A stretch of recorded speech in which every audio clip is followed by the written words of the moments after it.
പല retail സ്റ്റോറുകളിലും manual billing രീതി പിന്തുടരുന്നത് നമ്മൾ ഇപ്പോഴും കാണാറുണ്ട്. എസ്റ്റിമേറ്റ് ബുക്കിൽ എഴുതിയും കാൽക്കുലേറ്ററിൽ കാൽക്കുലേറ്റ് ചെയ്തൊക്കെ ബില്ല് കൊടുക്കുന്ന രീതി. ഇതുമൂലം വലിയ വലിയ നഷ്ടങ്ങളാണ് സ്ഥാപനങ്ങൾക്ക് സംഭവിക്കാറുള്ളത്.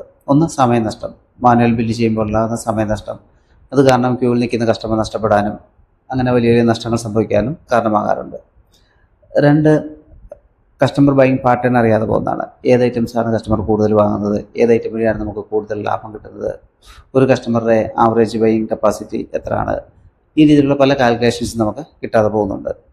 രണ്ട്, മാനസികമായി ഉണ്ടാകുന്ന പിഴവുകൾ. നമ്മളൊരു ബിൽ കാൽക്കുലേറ്റ് ചെയ്യുന്ന സമയത്ത് പല ഐറ്റംസ് വിട്ടുപോവുകയോ കാൽക്കുലേറ്റ് ചെയ്യുന്നതിൽ ചില മിസ്റ്റേക്കുകൾ വരികയോ ഡിസ്കൗണ്ട് കൊടുക്കുന്നതിൽ മിസ്റ്റേക്ക് വരികയോ ഇങ്ങനെ പല പല കാരണങ്ങൾ കൊണ്ട് വലിയധികം നഷ്ടങ്ങൾ സംഭവിക്കുന്നത് നമ്മൾ കാണാറുണ്ട്.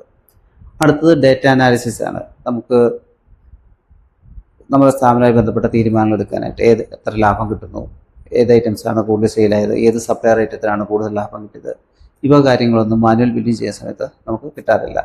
അതേപോലെ തന്നെ സ്റ്റോക്കിലുള്ള കൺട്രോൾ. നമുക്ക് എത്ര സ്റ്റോക്കുണ്ട്, ഡെഡ് സ്റ്റോക്ക് ഐറ്റംസ് ഏതൊക്കെയാണ്, സ്ലോ മൂവിങ് ഐറ്റംസ് ഏതൊക്കെയാണ്, എക്സ്പയറി ആകുന്ന പ്രൊഡക്റ്റുകൾ ഏതൊക്കെയാണ്, ഇങ്ങനെ നമുക്ക് സ്റ്റോക്കിൽ യാതൊരു കൺട്രോൾസും മാനുവൽ ബില്ലിംഗ് ചെയ്യുന്ന സമയത്ത് കിട്ടാറില്ല.